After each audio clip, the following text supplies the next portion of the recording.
Welcome to Behold. I'm Beth, and today Craig and I are going to talk about an autopsy of a dead or dying church. Sounds kind of depressing, right? But you know what? It's just a way to ask questions, to think about where my preferences are, if I'm holding them too tightly, how to be an active part of a thriving church. So we hope you listen. But also, if you're watching on YouTube, be sure to subscribe. We have a new channel.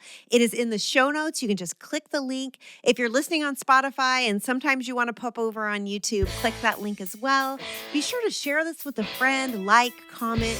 You can go ahead and email us, behold@arcadechurch.com as well. You ready? Here we go.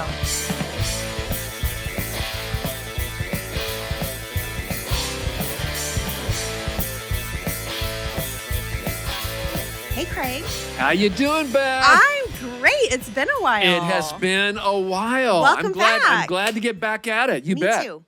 Hey, we're sports fans. We are. And there's been a blockbuster trade in the National Basketball League, the NBA, as some people like to call it. Good old Luka. Luka. A generational talent. Yes, was very much traded so. mid-season Yeah.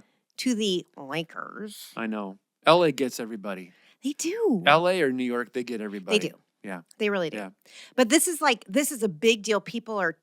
It's buzzing, right? Social media's buzzing. All the sports talk shows are buzzing. When I saw that feed on my social media type stuff, I think, okay, this is one of those gotcha. joke April Fools before April Fools kind of thing. I didn't believe it. I didn't either. I did not believe it. And yet here it is. Here it is. And for those of you who are non-NBA fans, imagine if bad. Someone who was the cream of the crop, unknowing to his coach and his teammates, got traded to someone else, because that's what happened. No one knew about it until it was done. Jason Kidd didn't know that Luka got traded? Jason Kidd did not know. Jason Kidd, the coach of the team, didn't know. No. And if you watch interviews with him, he's none too happy about it. He's not happy? See, I don't follow NBA. I follow Major League Baseball and NFL. Right. But that was huge. That was huge. And then you're a Sacramento Kings fan, and I am too. Sure. But I know. I've heard that De'Aaron Fox is bye-bye. And Kevin Herter. Oh, I didn't know that he got traded. Red Velvet, as he was named. To San Antonio? There was a three-team trade. I think they ended up on different teams. Okay. But we got a decent player. His name's Zach Levine. Oh, yeah. And he played with DeMar DeRozan. Craig doesn't know what I'm talking about. Anyway, moving on. I had this idea. What if churches treated their staffs like NBA? Well, we probably do. We just don't call it that. Okay. But so you're saying if I call our good friend Josh Lane, who's a pastor at Northside, and I say, Josh, I've got a director of family ministries here that just isn't cutting it. Hey, so I'm in the room, Craig. I'll send you our director of family ministries for 3 elders to be named later. That's all I'm worth to you? So much more. I wasn't done. Okay. And a kitchen crew. Oh. Well, y'all, it's been fun being the co-host of the Behold podcast. Apparently, I'm being traded to Northside Church. Nobody's going to trade you, Beth. But that would be funny if you're like, all right, I don't know. I need a youth pastor and you got stat. 2. Can you what'll it take to get me one of your youth pastors? We'll paint your pastors? fellowship hall if you send one of the youth guys this way. Right. And then you're working at your job, and then the next thing you know, they're like, pack your bags. Yeah. You're moving to Minnesota. Yeah. Hey, we have a worship pastor who plays guitar. We need one who plays piano. Right. Oh, Chris is nodding his head. And Chris, our worship pastor, says, yes, we do. Yes, we do. I'd love to have a piano player. Yeah. So anyway, that just, I thought that would be a funny. Well, it's big news, even for me, who's a non-NBA fan. That's big news. It's big news. Yeah. It's kind of fun to And also, I'm really glad church staff isn't treated like that. Yes. That would be a problem. Yeah. Well, hey, we've been not off the air, but we took a break from We making did. new episodes for we a did the while. holidays, the Yeah. first of the year. And we did it on purpose. Yeah. Because we're going to do something new, Mhm. which I love asking the question, what if we... It's the apostle. It's the Apostle apostle. Beth. The apostle in me Yep. loves to try new Yep. things. And so... And it's a good idea, too. Oh, thank you. Yeah. You and I decided, let's have a season. Yeah. Let's do a seasonal format. First of all, we like to be thoughtful about the things we talk about. Mhm. And it takes time to read Yeah. and digest and then think and process. Discuss and all that stuff. Right. Yeah. And so to put out a show every week Mhm. on top of our other, like you preach regularly, I teach Mhm. in kids Mhm. ministry regularly, on top of all the other things we do, it came to a point where it's like we don't have the time to think thoughtful thoughts about Right, these things. right. And we don't want to just give you an episode to listen to that's not Yeah. thoughtful. Yeah. Right? Yeah. And so we're doing a season Mhm. and we have some pretty spicy topics we're talking about. We do. This Yeah. season. I'm really looking forward to this season. Do you want me really to go am. over what we're doing? Yeah, do a quick flight. And part of it, reason why we have to do this is because the crew Mhm. behind the camera in Chris, Ethan, and Ruth, they just sit around and eat Pop-Tarts all day long. And so we had to find something for them to do, right? Mm. No? They're all walking out all of a They're, sudden. they're all walking out. No, and you and I have Mhm. duties, Yeah. but the crew Yes. as well. Yes. Ruth has duties, Ethan and Chris, and so we just thought, okay, let's make sure that we consolidate Yeah. our time Right. and thing and use it well. And Yeah. so I'm very grateful for our team behind the camera Absolutely. because Well, you and I wouldn't be able to do this without we would them. not. No. It would be, No. it just wouldn't happen. No. It wouldn't happen. Neither you or I have the skills necessary to do any of No. Not the at all. audio or visual or any of that. Yeah. But give us just a quick flyby of Sure. some of the topics that we're going to be covering. Yeah, so today we are going to discuss part of a book by Thom Rainer called The Autopsy of a Deceased Church. That's a happy topic, isn't it? Interesting. And then, throughout the season, and the order might change, but we're going to talk about how Christians should respond to marijuana. And what are we going to call that show? I don't know. Behold, what? Podcast. I'm sorry. I make myself laugh. So dumb. The Behold Podcast. I think we just lost our listeners. I think so. Yeah. All right. Well, those of you who are still with us, we're also going to have our men's minister, Tom Norris, come and talk to. We had Debbie. When I was out, you were able to interview Debbie. We'll interview Tom and talk to him about what are the necessary parts of men's ministry, right? We're going to talk about self-harm, sports and online gambling. Yep.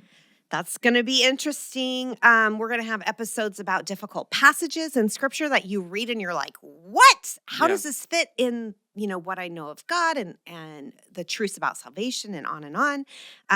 We'll do things like a missionary interview, a question and response episode. So email us your questions. And then the season finale, we're going to have in front of a live audience, you guys, we're going to invite you to come on a Sunday evening, record it live, have some swag, have a dessert reception after, probably have some audience participation things. It's going to be really fun. It'll be a lot of fun. It'll be a lot of fun. I'm really looking forward to that. Yeah. I think that'll be a really... And if 2 people show up, we're going to have fun with those 2 That's people. right. Yeah, They'll win all the swag. They will. They will win it all. And you know what? Maybe we'll get a Skip's gift card thrown in there too. Oh, absolutely. I was there for lunch. I think I would go for that. So right. If only 2 people show up, then maybe you and I can win a Skip's gift card. All right. Well, let's get into today's show. We want to talk about autopsy of a dead versus alive church. And Craig, you have experience in this because you are really connected to Venture Church Networks, which is our denomination or association of churches. You have been on the board. You're currently on the board, right? I'm on the board right now. And you've also been the executive director. Right.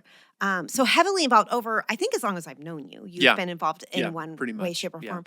But I remember that you have gone and actually kind of help the church process through, Mm-hmm. like, we're dying, what do we do? So kind of talk through what that experience was like. Yeah, it was when I was executive director years ago. It was one of the services we provided. We do it differently now, from what I understand, and I think it's better. Yeah. But the way that we did is we would ask the church to do a lot of homework and get a lot of data from the church. And usually they would reach out to us because they looked around every Sunday morning. They'd look around and there's fewer and fewer people in the pews, and that has to be so heartbreaking. Very heartbreaking, very heartbreaking. And so they would ask us as a team to come in and just assess where they are. And almost every single time that we would go in, it would be very, very upsetting because they should have called us 5 years before that. Yeah.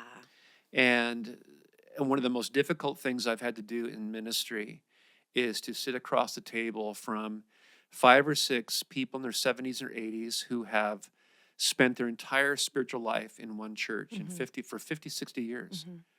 And they look back and they remember the glory years. They remember when things were vibrant, when children were in the hallway, and when all of the rooms were being used. And now it's a ghost town, and we have to tell them, it's not just me, but our team has to tell them, you've got one of two things you can do. You can close the doors and hand the property over to the association, which we don't want. Right. Because you're not a property management organization. Not, and it's a hassle. It is a hassle. Or you can find a church plant in the area and merge with them, give them your property, and become a vibrant church again. And the whole while you're saying this, what you're basically saying is what you once loved is dead.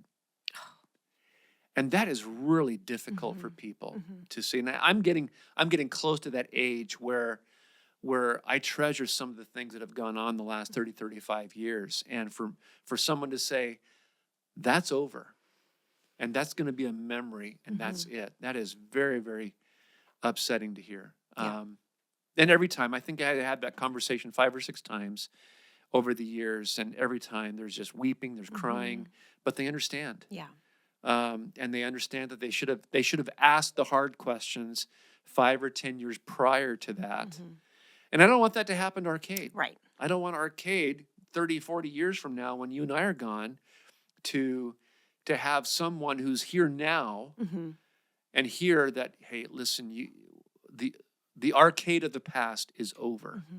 You can make this an office building, a museum, or you can hand it off to another church, because what you were doing once is no longer viable. Nobody wants to hear that. No. And that is so difficult. That's why the book that Rainer wrote can be helpful. And and today we're not going to do a book review of the book. You can read the book yourself, but he does give 10 indicators that your church might need hospice. Yeah. And it may be that if you go to a different church, that maybe you need to ask these questions of yourself and your own fellowship. Maybe encourage your church leadership to listen to this podcast, perhaps, or get the book, one of the two, and deal with it. Because if a church is continually living off of the past, they are automatically in decline. Right.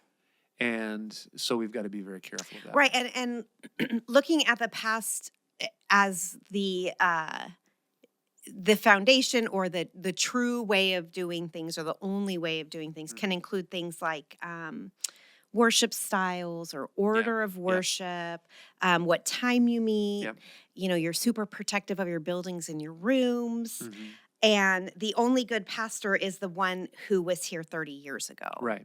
And if you're thinking like, oh, that sounds, I mean, and you know what? Let's be honest. We all have preferences. And I do. I know what kind of music I like to listen to. I know how I think our facility should be used, right? And you probably have the same kind of opinions. But we keep talking about open hand and closed hand things. Talk about open hand things. Yeah. The music, the order, et cetera, those should be almost like so open hand they're the things that fall out onto the Right. floor out of Yeah. your hands because Yeah. they don't matter. And the truth is they do matter They to do a lot of matter. people. Right. And that is the problem. Mhm. That is the problem. So how do you want to just go through the 10 things? Yeah, let's do that. And Let's do just that. do that real Yep. quick, and then Where's my list? then we can talk about this. And once again, you and I have had this conversation about Arcade Yeah. Church. Yeah. And Because we don't want to have an autopsy. no, no. Right? And because let's face it, an autopsy it discloses the cause of death, Mhm. but it's not very pretty. And it's not very fun. No. And so when you go into a church that is clearly dying, and you can drive in the parking lot and you know it. Yeah. Then all of a sudden you've got to do an autopsy. It says this church is already dead. They just don't know it's dead. Right. And I want to clarify this. We'll look at this in the Behold section here in a few minutes, but Jesus said he will build his church and the gates of hell will not prevail against it. That is so true. That is very, very true. But let's face it, in your community and our community, there are all kinds of places in the community where there are dead churches. Yeah. There are churches that no longer are around. But then there are places where there was a church. We were talking just the other day about, for those of you who are old enough, you may remember Patty Hearst and how she was part of the Palestinian Liberation Army Yes. back in the 70s. And she came to Sacramento and robbed a bank. Down the street from our church. Down the street from our church. It is now a Korean Baptist church. And so there's that too. I love that. Yeah. Like there's so much redemption in that. Yeah. And so, but to do an autopsy is never pleasant. It's never fun, but it is helpful. And so it may be that you need to ask these questions about your church. Yeah. So the first one is you're treating the past as the hero. And that, if you've been at a church for a significant amount of time, it is fun to look back and think about the things we have done, or how many people used to come, or how big the kids' choir was. Like we could make a list of all of these wonderful, wonderful things. Yeah. Like just thinking specifically about Arcade Church, whatever church you go to, you can think back. And I don't think it's wrong to reflect. Not at all. But also, it's also easy to look back with rose-colored glasses and only see. Back then, it was problem-free. Yes. Everyone was loving each other. The birds were singing. Yeah. There were puppies and kittens in the parking lot. And it just wasn't that way. Right. But that's how you remember. Right. And that's a gift. Yes. Because there are bad things in every season of a church. And to not remember those, I think many times is a gift that God gives us. Right. To not remember that. But the way things used to be is just the way things used to be. Yeah. Not the way to do things. And it's interesting because my wife Debbie and I, we have always been called to go into established churches. We were never called to plant a church. Right. And the first church in Corning was almost 100 years old. The church up north, Christ Fellowship, was about 50, 60 years old. This one is 75 years old. And and every church that we've gone into was somewhat in decline. Okay. But boy, you get there and there is ownership of the past. And so what happens in all three churches, what happens is what we need to do is we need to get back to something. Yes. We need to get back to, because whatever we did back then, that's what made us grow. And so we need to do that again. Yeah. And that is just not the case. It's almost like there's this magic formula. Right. Yeah. Right? If we do this magic formula, the Spirit shows up Yeah. and then the people come and then lives are changed. But Yeah. there's no magic formula to Yeah. the Holy Spirit. Yeah. And that's hard. It is hard. It's hard to communicate this to these people, is that, listen, you grew back then, not because of this program or this discipline. You grew back then because God was faithful. God is the one who brings the increase. And so for us to go all to the effort of going back to something, unless it's a mission drift, unless it's a Right. doctrinal drift, Yes. those things we got to get back to. But if it's a practical drift, like we got to have the choir this way, or we've got to have Christmas this way, we've got to have Sunday mornings this way, that becomes problematic because all of the energy goes into try to preserve something that you moved away from on purpose. And there's a reason why you moved away from it, and it probably wasn't because of unfaithfulness. Right. It was just because of a change of leadership or whatever. Right. So the past can definitely be a hero. Yeah. Yeah. Okay, the next one. Refusing to adapt to the needs of the present community. Yeah, And we're in such a unique location. we are. We're in kind of the heart of Sacramento County. Sacramento's interesting because you say Sacramento and you might mean the city of Sacramento, Right. which we're not a part of. No. We're part of the county of Yeah. Sacramento, which is a huge That's county. a big county. It's huge, like Yeah. all the way down to Galt, to Folsom, Yeah. to the edge of West Sac. And then I don't know how far, I think up to Roseville. Yeah. Huge. If that means nothing to you, look it up on a map. But us specifically, there are, within, let's say, 5 mile circle, Okay. there's multi-million-dollar homes. Mhm. There are Section 8 housing. Section 8 housing. There's a huge influx of refugees Mhm. from Afghanistan and, other parts of the world. Iraq, yeah. Yeah. And Ukraine. we have a huge Slavic population in our church, but also in Yeah, the greater Sacramento yeah. area. Uh-huh. And so you have to think about, okay, what are the needs of our present community? Yeah. Not what are the needs of what we want our present community to Yeah. be, but what are the needs of our present community? Maybe your church is in the middle of what has become a gathering place for homeless folks. Mhm. Mhm. That's your present community. Okay. You have to evaluate. Yeah. What's the need of our present community? How do we minister to the people who are not who we want our community? I mean, gosh, I'd love to minister to, families with no problems, people that have an endless supply of money, Yeah, yeah. on and on, right? Like, Yeah. Their but- lives are buttoned down tight. right. That's yeah. not reality. Yeah. That's just And no there one. are churches that do that. I mean, Yes. it's amazing how many churches get planted in wealthy areas. Yeah. Interesting. Yeah, it is. Yeah. But meeting the needs of our present community, how have you seen Arcade Church kind of flex to meet the needs of our present I would community? say, I hadn't heard that word until you used it. I think flex is exactly. Because I don't know, were you going here when they voted to move? Were you? I don't think so. Okay. I think Is that was it- before my time. Okay, so it's probably 25 years ago. Mhm. You may not know this, but Arcade Church voted to relocate, to leave this area, the Arden Arcade area, and relocate to a developing area in the same county. And the congregation voted no. And I'm glad they did. Yeah.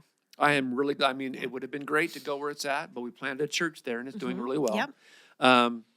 But they chose to stay here, and I believe that God has blessed us because of that, simply because we are within that 5 mile radius of pretty much any people group that Sacramento has. Yep. Any race, any culture that Sacramento has is within our 5 mile radius. And getting back to the evaluations that I would do with VCN, it's interesting because one of the things that contributed to their demise as a church is in each of those cases, the neighborhoods became unsafe in their mind. Okay. And so the members relocated. Sure. They moved away. And so we would ask the 10 or 15 members of the church that are remaining, where do you live? And they'll say, oh, I live about a 30-minute drive away, or I live about a 15-minute drive away. So they have nothing vested in the community itself because they live elsewhere and they drive in. We began to call it somewhat cynically the incarnational. You get in your car and you drive someone to go to church, as opposed to being the church where you live. And we would tell them that's the problem is for safety reasons, and we get that. We all want to be safe, but some of the neighborhoods weren't a problem, I don't think. I think they just A perceived problem. perceived problem. But they would move away, and as a result, moving away caused them to not really care for the constituents around Wow. the area. And that became one of the signals of their demise, is they no longer reflected the community. Yeah. You know what I think is so cool is when we started recognizing that the population around our church was changing. That was when Dan Bryant was our missions pastor. Yeah. And I don't remember if he said this or if it just was osmosis, but it was like, oh, we wouldn't be able to go into these countries with the Bible. Yeah. And here God has put them on our doorstep. Yeah. Oh my goodness. Yeah. What what an opportunity, of course, divine appointment, Dan himself, but literally it's such an opportunity to minister to people who we would have no contact with otherwise. And you know what? I don't know if you knew this, but when we started doing that, people left the church. Yeah. Because they perceived it as being unsaved, because we're reaching out to people that think differently, they worship differently. They're coming from different languages, different kinds of things, and we had people leave the church because they just didn't want to be associated with that. And we would say, God bless you, go. We're not changing. Right. These are the people that God has given us, and so we're going to, as best we can, help as many people as possible here see and follow Jesus. And it's been wonderful. I wish I could say we've had this huge harvest of new believers. They've just come to the Lord. But I do know the people who are involved, and they're planting gospel seeds every chance they get. And the gospel is powerful. Paul says in Romans 1. So watch out. There's going to be revival one day. Absolutely. Hope it's in our lifetime. I know. Wouldn't that be amazing? Yeah. All right. So the next one is moving the focus of the budget inward. This one was really interesting to me. Like you have to look at your budget and how much of it is going to keep the facilities afloat, how much of it is going to, staff who only care for people who sit in the pew. Like all of that was a really fascinating one for me. You've heard the expression "follow the money." Well, that's what you do. And when we would evaluate these churches or assess these churches, we'd ask them for a budget. And I learned very, very quickly, you can tell where the church's heart is by looking how they spend their money. And there's nothing wrong with spending money on staff, but what does that staff do? Is that staff paid to care just for the constituents, or is that staff paid to equip the constituents to reach the surrounding community? Right. And what happened with a lot of these churches that were in the process of dying was that they paid staff to do janitorial, they paid staff to do the caring of the elderly, they paid staff to take care of the people within the church, and they lost the vision of thinking outwardly. So now all of a sudden, staff becomes caretakers as opposed to equippers. Right, and there's no commissioning happening, right? No one's being sent out in any way, shape, or form. Oh, they'll have a missions budget. Yes. They'll send $30 here and $20 there. Yes. But it's more pay and pray than it is pray and go kind of thing. Okay, the next one. Letting the church become preference-driven out of selfishness and personal agendas. I don't want to really touch that one. I don't have any idea what that's about. That seems a little... That's just silly talk. But yeah, I think a lot of people are preference-driven. How many times have we heard from people, we come to the church because of the music, or we come to the church because of this program, or because of that program. Yep. Rarely will we hear someone say, we're coming to Arcade Church from the area simply because we want to grow in Christ. Right. We want to be a disciple in Christ. But rather their preferences are being met. Yes. And so I tell people all the time that have come from other churches, I says, whatever brought you here will be the thing that causes you to leave. Right. If you're here for the music, guess what? Music will change. Yep. And so I'm now talking to a future ex-member of Arcade Church. Yeah. And I don't want that. Right. We don't like that. We don't want to do what the NBA does. Right. Trade church members. Yeah. But that's where you get into my music. We're not doing my music, and the sermon's too long or it's too short, or I don't like the way that they painted the church white and black. Yeah. Activities. And we don't have that program anymore. We have this program. It's draining. Yeah. To hear that. I took a note down from something that I read, is that preferences is when you're unwilling to sacrifice your preferences for the good of others. Right? I want my needs met, my ideas or my likes played to. I don't really care what it means for anyone else. Right.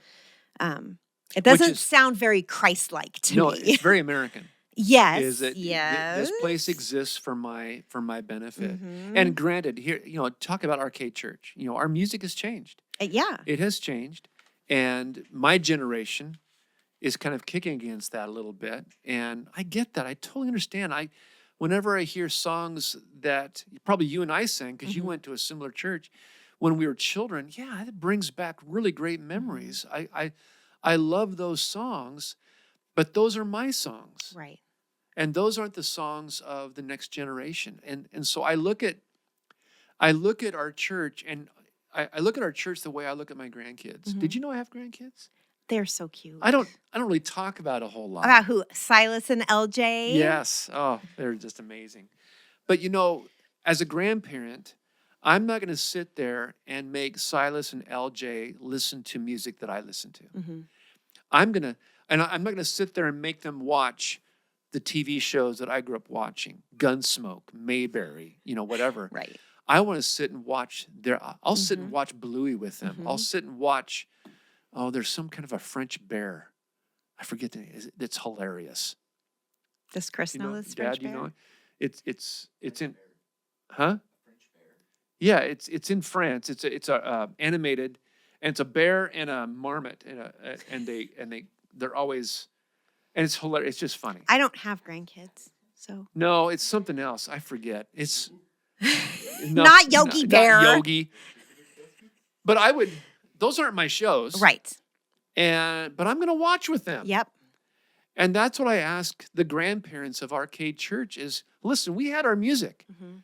and we loved it and we enjoyed it and we still do. Mhm. But there's a next generation. They need to have their own music. Yeah. And boy, you know what? Most of it I really like. Mhm. And we really need to sacrifice our preferences for the sake of the more Mhm. immature in Mhm. Christ, Mhm. because we can Yeah. do that. But going back to these churches that I've assessed Mhm. over the years, they died because they says, no, we're not going to do that. Yeah. We're going to stay with the King James. Uh-huh. We're going to stay with the hymns. Uh-huh. We're going to stay with those songs because those are the right songs to have. Mhm. And that's when we'd say, and that's when your decline began. Yeah. Because you were Like they catering. planted their flag on the wrong thing. Yeah. And two, the people were coming had their preferences, and their preferences weren't met, so they left. Yeah. And so it's a double-edged sword. Right. But what happens is you're dealing with people's preferences, and so what takes dominance is what is the best way to make a disciple maker, Mhm. as opposed to what's the best way to keep the constituents happy. Well, and I think I'm going to mess this up, but Francis Chan has a quote that goes something like, Mhm. when you're the one being worshiped, you can dictate what your Sure. preference is. Yeah. And that's kind of a punch in the gut, Yeah. but it's also a good reminder Yeah. of who's the one being Yeah. worshipped. It ain't me. Yeah. And my Exactly. preferences shouldn't be put up on the throne. Yeah. But that's what happens. It's easy to do. Yeah. It's It is. easy. It is. We're humans and we are selfish. Yeah. And it's easy to kind of insulate our preferences as the right way. Yeah. And the thing that I take great joy here at Arcade is seeing our younger people engaged in worship. Mm-hmm. And when I see that, as long as that song glorifies Christ, Yep. I'll sing whatever they want me to Yep. sing. I don't care. Yep. I'll sing it. I'll sing it loud. Yep. Because I am so glad that they have engaged in worship. Because there will come a time when they get older, when, Lord willing, they will make the same decision, and Yeah. sometimes the same Some sacrifice. sacrifice. Yep. Hopefully they'll be able to do that too. I'm glad you said that because it triggered a thought. Every first Sunday of the month, our kids come into Yeah. big church, Big church, and we yeah. get to watch baptisms and participate in worship. And Pastor Chris does his best to put in, at least one song that the kids can belt out. And they do. And they belt do. it, yeah. And sometimes it's a song that the kids know motions to. So they'll do the motions, Uh-huh. it's from kids camp or when we sing in Sunday school. And I was talking with one of our, she's an office volunteer, but she's a church member. I was Yeah. talking to her yesterday and she's retired. So, however old she is. and she was saying, "Oh, I love it when the kids come in," and then they were doing the motions, so then I started doing them too, and I was like, "Yes!" We forget that Christ calls us to be childlike in our faith, Yeah. and she's like, I felt like that was how I could be childlike in my faith in that moment, that's cool. and to see this woman who's retired embrace the kids' song was really cool. And really cool. I think talking about Arcade Church, I think we've got a great church fellowship where a lot of people my age make concessions. They I'm going to put my preference over here because I'd rather have these people in the congregation than not. Yeah. And so I've heard 10,000 sermons. I've been discipled. I've been in hundreds of Bible studies. And so maturity says I need to be able to sacrifice for the younger believers. And I sense that more often than not within the body of Christ here. So I'm really grateful for it. Yeah, so we're not doing this show because we're doing an autopsy of Arcade Church. Well, no, we're not. We're not, but we are asking those questions. We are, because we don't want to have to get to an autopsy. Right. We want to ask the questions ahead of time so that we can course correct. Yeah. Which sometimes is hard too, right? Like, oh man, we were looking back too much. Yeah. Or we're doing it this way because it's the way I like it, not because it's the way the Spirit's leading us. Yeah. Okay, next one is seeing the tenure of leadership decrease. Basically, you're going through pastors like revolving door. A revolving door. Yeah. That just says something. There's something unhealthy about your church if you, and it probably goes back to when I said the only good pastor is the one from 30 years ago. Right. So, you get this new person in. And there are people that think that. There are. Absolutely. And then the new person will never live up to right. your memories of this other person. Yeah. And so why would they stay? Right. Right? They're going to. And fortunately at Arcade, the lead pastors that have been here, my predecessors, for the most part, were here a long period of time. Yeah. And staff, I think you've been on staff 10. Well, just 11 years. Okay. And we got a couple that, like Dave, he's been on staff like 27, 28 years and things. And so that to me is exciting. Yeah. I mean, you could have some continuity, some familiarity with the congregation. And I think we see the fruit of that. Yes. Absolutely. Yeah. For sure. And I mean, too, I've been here. I'm in my 15th year now. And I feel like I'm just now hitting my stride as pastor here just because I'm getting kind of the rhythm of the fellowship. And maybe the fellowship is getting the rhythm of me a little bit. Post-COVID. Post-COVID. Yeah, it's a different church after is. COVID. It really is. And plus our staff. I mean, our staff is clicking on all cylinders. And so I'm excited about that. Yeah. All right, the next one, failing to have a regular corporate time of prayer. Yeah, if you're not praying, you probably don't have any hope. No. And two, I think every church, including the dying ones, said, prayer is a priority and prayer is important. And Arcade certainly says that as well. But when it comes to praying, there's very little done with that. Yeah. On any given Sunday morning, for example, on the platform, we'll have probably 3 or 4 or 5 times where we have a time of prayer. We've got those regular times of worship and praise. We had just had one Sunday that was just amazing. Yeah. I had about 100 people here. I was hoping for more. Yeah. But it was great. It was just incredible to get the people of God. Gather groups, ABFs are always devoting themselves to prayer. And the interesting thing, when you read the book of Acts, there are times when Luke mentions, and the church grew by the thousands, and just grew and grew and grew. And as American Christians, if that were to happen today, we'd say, well, what are they doing? Yeah, write a book. Yeah. What's the program? Is it a peer group that they started? Right. Maybe a sermon series, or is it this? And the whole method of church growth in the book of Acts was prayer. Yeah. That was it. Yeah. They prayed and they grew. And they prayed and they prayed and they prayed. And they prayed. And that was the way that they grew, even amidst persecution. Yeah. And so I think that's when we're talking to a church and assessing why is it that they're almost deceased or they are dead, why is that? And you'll hear well, we had prayer meetings, but nobody'd come. Then you should have prayed. Or maybe you should have changed the time of the prayer meeting. Change the time, right? Yeah. That goes back to what we kind of first talked about. So I have the privilege of working with kids mostly, and hearing kids pray, giving kids opportunities to pray is probably one of my favorite things. Yeah. And I've started something new. So we have our Wednesday night kids, 30-ish kids. They all have way more energy than they need at 6:30 p.m., but here they are. And before I do my teaching time, I invite 1 or 2 or 3, however many kids want to pray, up to pray. And it's really cool to invite them, remind them, like, we get to go in the throne room. Wow. Yeah. Like, who are we praying to? Yeah, Jesus. What are the other names of Jesus? He's the King of Kings. That's right. They're like going, what are the other names? Yeah. And what should our attitudes be like? We should be respectful. That's right. We should have a heart of gratitude. That's right. I'm like, all right, go ahead and pray. And sometimes the kid's like, dear Lord, I forgot what I'm supposed to say. Like, say great. Whatever you want. I love that. And then there's a kid who'll get up there and that kid can pray. They're like praying. They're like bringing fire from heaven.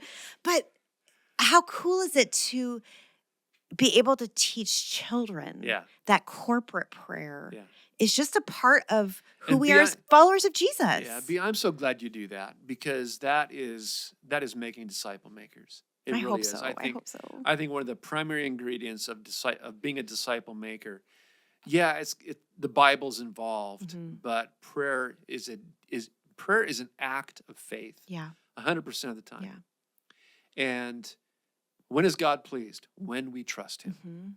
And so I didn't know you did that. I think it's great. It's so fun. It is. And this week our topic is prayer. So we're going to talk about, a little more. We're going to do the hand, this thing, but just practical tools. You can talk to God about anything. You can talk to him anywhere. Like, just. Yeah, that's cool. So fun. Yeah. Okay. Anyway, back to dying church. Yeah. Back to the dying church. Oh, man. Okay. Next to last one, having no clear purpose or vision. That one's a tough one, where you just show up and you have church and then you go home and that's it. Yeah, the vision of the church is to open up on Sundays, have a service, go home. Maybe have a potluck. Yeah, and maybe have a potluck and then do it again next week. That's the vision of the church. And so I would contend that all churches have a vision, or they have a purpose. Yeah. It's just, is it a commissioning purpose, or is it a sustaining purpose or a maintaining purpose? Right. And that's the issue. That's why here, every Sunday, someone from the platform says, we exist to help as many people as possible here see and follow Jesus. We don't say that just because we need to fill the air. We say that to remind the people there's more to us than this. Yeah. We do not exist to hold services. Right. We exist because we've been planted here to reach the lost and disciple them and to train them to obey Jesus. That's our mission. That's our purpose. Yeah. And so whatever the constituent is around us, they are the ones that we reach. Yep. So. Yeah. Okay. And then the last one is obsessing over facilities. I'm having a hard time with this one right now because I'm obsessing over facilities a little bit. I know. Because of this fundraiser and all that kind of stuff. Yeah. But I get the point of what he's talking about. Right. Yeah. So is there hope? Let's talk about that. He kind of talked through, there's different kind of churches. Your church is sick or very sick. Your church is dying or dead. But, okay, so you pray. Yeah. Let's go back to that one. You pray. Is there hope? Of course there's hope. You pray. But I think having a soft heart and kind of holding things loosely. Yeah. Which is hard. It is hard. And we have been discipled as American Christians to hold everything tightly. We all hear my way or the highway. Don't tread on me. We could. Yeah. I mean, and it's just amazing the things that people will fight over. Pulpits and pianos that are donated and communion tables and the color of the sanctuary, the color of the carpet. And I mean, it's just, I mean, as a pastor, it takes the joy out of ministry when that happens. Unfortunately, that doesn't happen very often here. Yeah. But it has happened Mm-hmm. in other works and other times, even here. And it can just absolutely, why are we even here? Well, imagine the Apostle Paul writing a letter to a church that's fighting over pew color, Yeah. and Yeah. paint color, and who's using the facility, or et cetera, et cetera. I'm sure he would blast. Oh, Like absolutely.